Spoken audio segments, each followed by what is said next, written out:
नमस्कार स्टूडेंट्स। जयद्रथवध का जो अधूरा भाग रहता था उसको पूरा करते हैं। पाकर तुम्हें फिर और कुछ पाना न रहता शेष है, पाता न जब तक जीवन तुमको भटकता से विशेष है।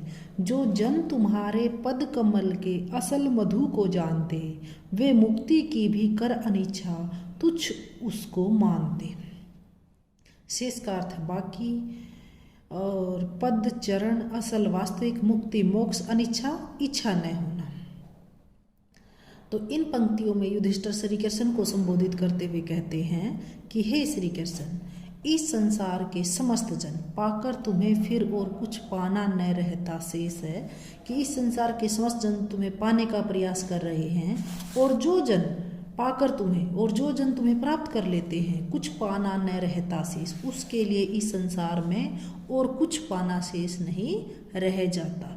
पाता न जब तक जीवन तुमको भटकता सविशेष है, जबकि जो अपने प्रयासों के बावजूद भी तुम्हें प्राप्त नहीं कर पाता, वह इस संसार में विशेष सविशेष मतलब विशेष रूप से भटकता रहता है। जो जन तुम्हारे पद कमल के असल मधु को जानते, जो व्यक्ति तुम्हारे चरण रूपी कमलों के वास्तविक मधु को पहचानते हैं, वे मुक्ति की भी कर अनिच्छा तुच्छ उसको मानते। वे तो उसे छोड़कर मोक्ष की भी आकांक्षा नहीं करते, क्योंकि उन्हें मोक्ष भी तुम्हारे चरण कमलों के मधु की तुलना में हीन लगने लगता है। तो यहाँ पर श्री कृष्ण के प्रति युधिष्ठिर का अन्य भक्ति भाव प्रकट किया गया है। हे सच्चिदानंद प्रभो, तुम नित्य सर्व सशक्त हो, अनुपम अगोचर शुभ प्रातत्पर ईश्वर अव्यक्त हो। तुम ध्येय गे अजय हो, निज भगत पर अनुरक्त हो। तुम भव विमोचन पदम लोचन पुण्य पश्चात हो। तो इन पंक्तियों में युधिष्ठिर श्री कृष्ण को संबोधित करते हुए कहता है कि हे सच्चिदानंद प्रभु, हे सच्चित एवं आनंद के स्वरूप ईश्वर, तुम नित्य सर्वसशक्त हो। तुम नित्य हो तथा सबसे सशक्त मतलब सर्वशक्तिशाली हो। अनुपम तुम उपमा विहीन हो। अगोचर अदृश्य हो। शुभ हो। प्रातत्पर ईश्वर अव्यक्त हो। प्रातत्पर और देवताओं में सबसे श्रेष्ठ हो। तुम ध्येय गे अजय हो, निज भगत पर अनुरक्त हो। तुम्हें वाणी के द्वारा व्यक्त नहीं किया जा सकता। तुम भक्तों के उद्देश्य तथा उसके द्वारा प्रशस्ति में गाए जाने वाले हो। निज भगत पर अनुरक्त हो। तुम्हें किसी भी प्रकार से जीता नहीं जा सकता, परंतु तुम अपने भक्तों पर हमेशा अनुरक्त रहते हो।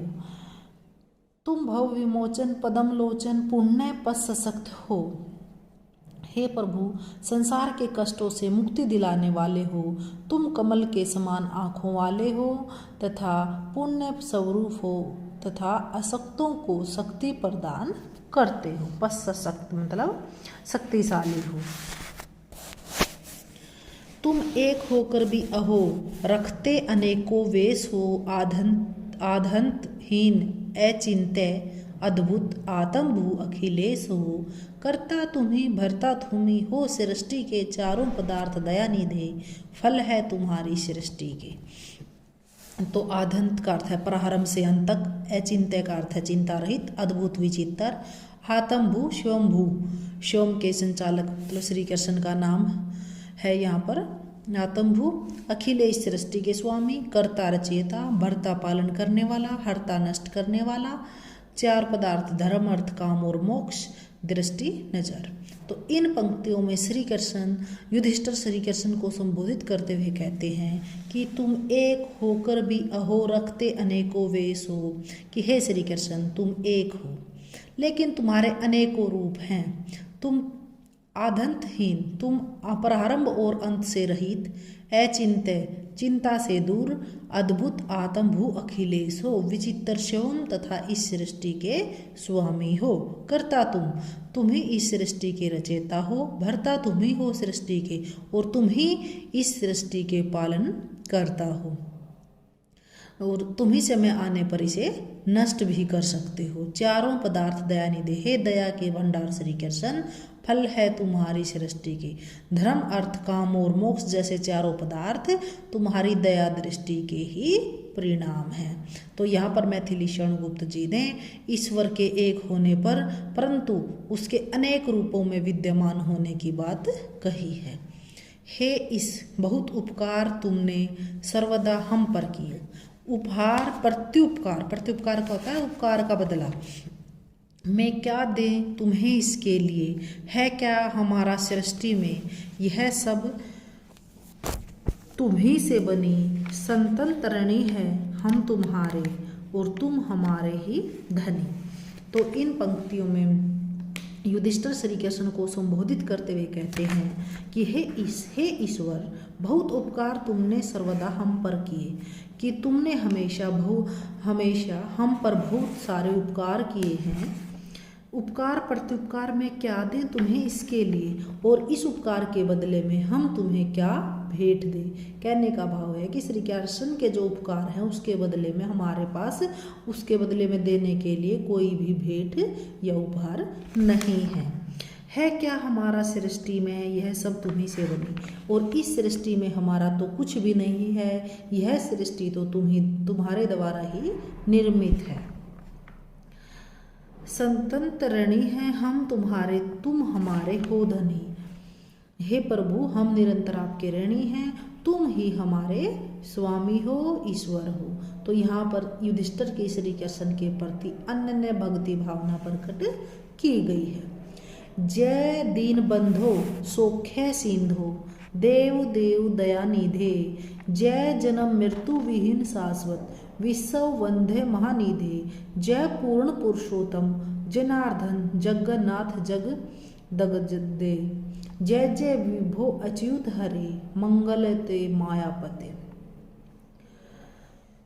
तो दीन बंधु का अर्थ है दीनहीनों के सहोदर। सौख्य सिंधु, सौख्य मतलब सोखने वाला, सिंधु समुद्र, समुद्र को सोखने वाले।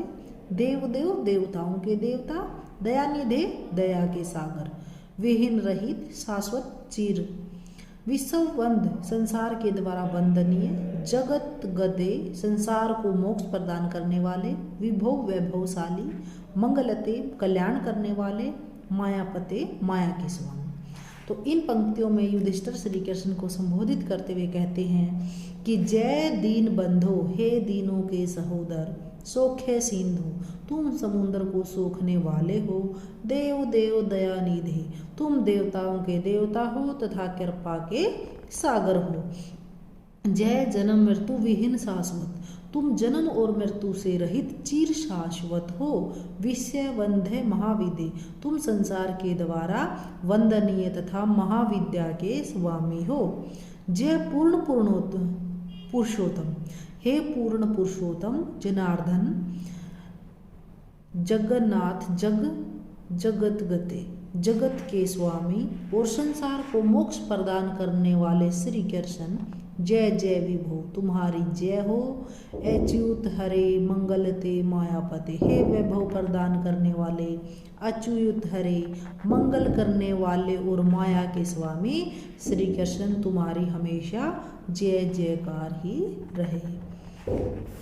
कहते हुए यूं नृप युधिष्ठिर मुग्ध होकर रुक गए। तत्क्षण अचेत समान फिर प्रभु के पदों में झुक गए।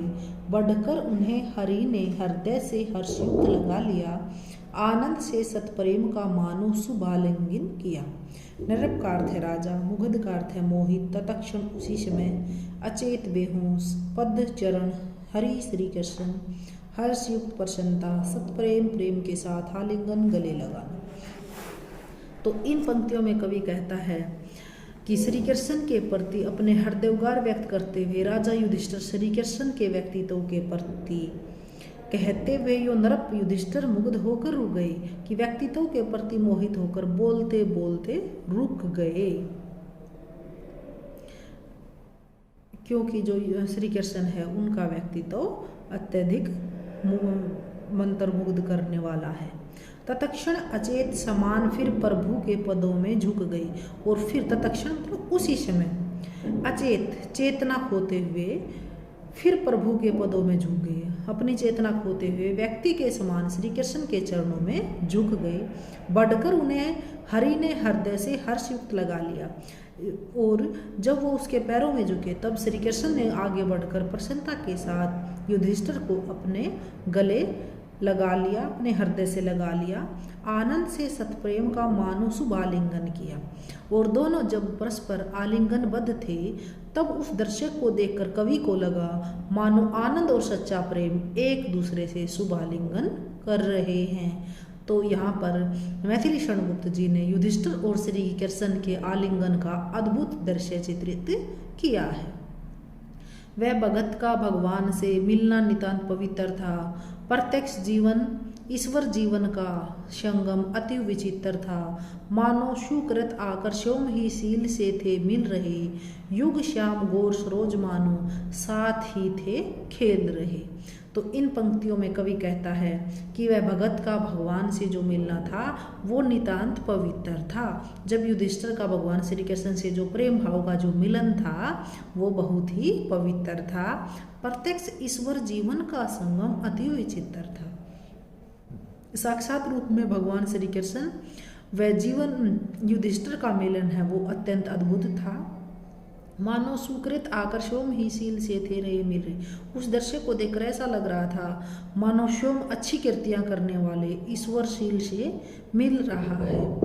युग श्याम सोर सरोज मानो साथ ही खेल रहे, या फिर श्याम और गौर वर्ण के कमल मानो एक साथ में खिले हुए हैं। तो यहाँ पर श्री कृष्ण व युधिष्ठिर के मिलन के दृश्य का कवि ने अलंकृत रूप में चित्रण किया है। करने लगे सब लोग तब आनंद से जयनाद यूं, त्रैलोक्य को हो दे रहे निर्भय विजय संवाद जो। अन्यतर दुर्लभ है भुवन में बात यूं उत्कर्ष की, सचमुच कहीं समता नहीं भव्य भारतवर्ष की। आनंद का अर्थ है खुशी, जयनाद जय जयकार, त्रैलोक्य तीन लोक, निर्भय भय रहित संवाद वक्तव्य, अन्यत्र अन्य स्थान, दुर्लभ कठिन भुवन संसार, उत्कर्ष उत्थान, और क्षमता का अर्थ है समानता भव्य वैभव से युक्त। करने लगे सब लोग जब आनंद से जयनाद यूं। तो श्री कृष्ण व युधिष्ठिर को प्रेम पूर्वक एक दूसरे का आलिंगन देखकर वहां पर जो मौजूद समस्त लोग थे वो आनंद के साथ इस प्रकार जय जयकार करने लगे मानो वे तीनों लोगों का निडर होकर अपनी विजय का संवाद सुना रहे हों। अन्यतर दुर्लभ है भुवन में बात ये उत्कर्ष की, सचमुच कहीं समता नहीं भव्य भारतवर्ष की। कवि कहता है कि सारे संसार में अन्य किसी स्थान पर इस प्रकार के उत्कर्ष की बात होना दुर्लभ है। वास्तव में सचमुच कहीं मतलब वास्तव में समता नहीं है इस भव्य भारतवर्ष की। इस भारतवर्ष के वैभव की संसार भर में किसी भी प्रकार से समता नहीं की जा सकती। दुख दुस्सालिक का अभी कहना यद्यपि अवशिष्ट है, पर पाठकों का जी दुखाना अब न हमको इष्ट है। कर बार बार क्षमा प्रार्थना होते विदा अब हम यही, सुख के समय दुख की कथा अच्छी नहीं लगती कहीं। जयद्रथ वध के संदर्भ में पांडवों के विजय उल्लास तथा श्री कृष्ण व युधिष्ठिर के परस्पर प्रेम पूर्वक मिलन के दृश्य का अंकन करने के पश्चात कवि कहता है कि दुख शालिक का अभी कहना यद्यपि अवशिष्ट है। अभी दुखों और अन्य बुराइयों का वर्णन किया जाना बाकी है, परंतु इस समय उनकी चर्चा करके पाठकों का जो हृदय दुखाना, पर पाठकों का जी दुखाना अब न हमको इष्ट है। अब पाठकों का हृदय दुखाने की हमारी कोई इच्छा नहीं है। कर बार बार क्षमा प्रार्थना होते विदा अब हम यहीं। अतः कवि कहता है कि हम पाठकों से बार बार क्षमा प्रार्थना करते हुए विदा होता है, अर्थात अपनी वाणी को विराम देता है। सुख के समय दुख की कथा अच्छी नहीं लगती। कवि कहता है कि जयद्रथ वध के पश्चात पांडव के सुख का समय है, अतः पाठक भी पांडव की जीत से आनंदित है। अतः ऐसे समय में सुख के समय में दुख की कहानी यदि वह कहेगा तो भी किसी को अच्छी नहीं लगेगी। तो कवि ने पौराणिक प्रसंग को आधुनिक संदर्भ से जोड़ने में सफलता प्राप्त की है। जो बोली है, भाषा है, वो सहज सरल रोचक व खड़ी बोली का प्रयोग कवि ने यहाँ पर किया है। तत्सम व तद्भव शब्दावली का प्रयोग किया है। प्रसाद गुण पूरे के पूरे खंड काव्य में व्याप्त है। अनुप्रास व पुनरुक्ति प्रकाश अलंकारों का प्रयोग किया है। वर्णनात्मक शैली, द्विवेदी युग की कोई भी रचना हो उसमें वर्णनात्मक या इति वर्तात्मकता तो इस युग की प्रमुख विशेषता थी, इसलिए शैली वर्णनात्मक ही हम लिखेंगे। हरिगीतिका के छंद का हरिगीतिका छंद का कवि ने प्रयोग किया है और मुहावरों के प्रयोग से भाषा में लाक्षणिकता का समावेश भी हुआ है। धन्यवाद।